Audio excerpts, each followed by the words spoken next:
రోజు బంగాళదుంప శనగపప్పు కూర ఎలా చేయాలో చెప్తాను చూడండి. బాణలు పెట్టి ఆయిల్ వేసుకుంటున్నాను. చూడండి ఫ్రెండ్స్, ఆవాలు వేసుకుందాం. ఆవాలు వేసాను. ఎందుకంటే ఫ్రెండ్స్ పచ్చనగపప్పు ఉడకపెట్టేసుకున్నాను. ఉడికిపోయింది. ఇప్పుడు కూర ఎలా చేయాలో చెప్తాను చూడండి. ఆవాలు ఉడుకుతూ ఉంది, వేగాలి కాసేపు. ఇదిగో ఫ్రెండ్స్ కరివేపాకు వేసుకుందాం. ఇదిగోండి ఉల్లిపాయ టమాటా ఉల్లిపాయలు వేసుకుందాం. ఇదిగో ఫ్రెండ్స్ ఉల్లిపాయలు ఆయిల్ వేసుకున్నాను, వేసుకుందాం. ఇప్పుడు బంగాళదుంప పచ్చనగపప్పు కూర అండి. చూడండి పచ్చనగపప్పు, ఇది బంగాళదుంప ఆయిల్ వేసుకున్నాను. ఆవాలు వేసి తర్వాత ఎర్రగడ్డలు వేసాను. ఇదిగోండి ఫ్రెండ్స్ తెల్లుల్లిపాయలు వేసుకుందాం. ఇదిగోండి ఫ్రెండ్స్ టమాటాలు కూడా వేసేసుకుందాం. చూడండి ఇదిగో ఫ్రెండ్స్ సాల్ట్ కొంచెం వేసుకుందాం. ఇంకా ఉల్లిపాయ టమాటాలు అంటే సాల్ట్ వేస్తే త్వరగా వేగిపోద్ది.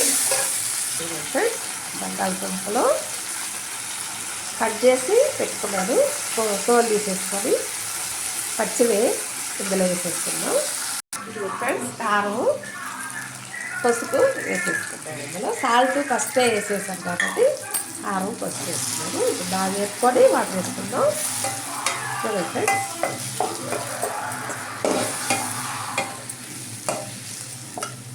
చూడండి ఫ్రెండ్స్ వాటర్ కూడా వేసేసుకుందాం. అందుకంటే వాటరు ఉల్లగడ్డ ఉడకాలి కాబట్టి ముందుగానే మనము ఉడకపెట్టుకొని ఉంటే ఇట్లా ఉడకపెట్టలేదు, అన్నీ ఒకటిగా వేసి ఉడకపెట్టి వేసుకోవచ్చు, కూర వేసుకోవచ్చు. ఫ్రెండ్స్ కాసేపు అవుతుంది. ఇదిగోండి ఫ్రెండ్స్ మూత పెట్టుకుందాం. చూడండి ఫ్రెండ్స్ నా వీడియోని ఆపేపాకండి, లైక్ కొట్టండి, షేర్ చేయండి, సబ్స్క్రైబ్ చేయండి. ఇదిగోండి ఫ్రెండ్స్ ఆయిల్ పోసాను బాండల్లో. ఇప్పుడు అప్పడాలు వేయించుకుందాం.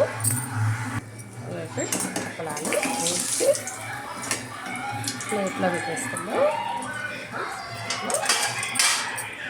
మళ్ళీ కూడా 2 అప్పడాలు. ఇదిగోండి ఫ్రెండ్స్ అప్పడాలు ఇట్లా చూడండి మెత్తగా చేసి పెట్టుకుందాం. ఇది ఉర్లగడ్డ కూరలో వేసుకుంటాం. చూడండి ఫ్రెండ్స్ ఉర్లగడ్డ సగం ఉడికింది. ఇప్పుడు మనము ఈ శనగపప్పుని ఉడకబెట్టేటప్పుడు ఇందులో వేసేసుకుందాం. వేసుకొని మళ్ళీ మూత పెట్టుకుందాం కాసేపు. ఇప్పుడు కూడా నా వీడియోని కట్ చేయకండి ఫ్రెండ్స్, సబ్స్క్రైబ్ చేయండి, లైక్ చేయండి, షేర్ చేయండి. గుడ్ ఫ్రెండ్స్ ఇది కూర రెడీ అయింది.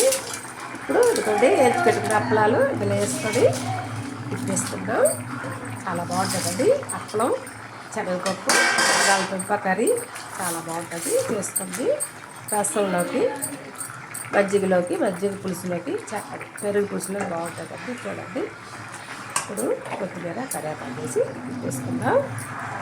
చూడండి ఫ్రెండ్స్ నేను చేసిన బంగాళదుంప పచ్చనగపప్పు అప్పలం కర్రీ వేస్తే లైక్ కొట్టండి, షేర్ చేయండి, సబ్స్క్రైబ్ చేయండి. చూడండి ఫ్రెండ్స్ బంగాళదుంప కర్రీ మంచిగా పెరుగు పులుసు చేశాను. షేర్ చేయండి ఫ్రెండ్స్, సబ్స్క్రైబ్ చేయండి, లైక్ కొట్టండి. ఉంటాను.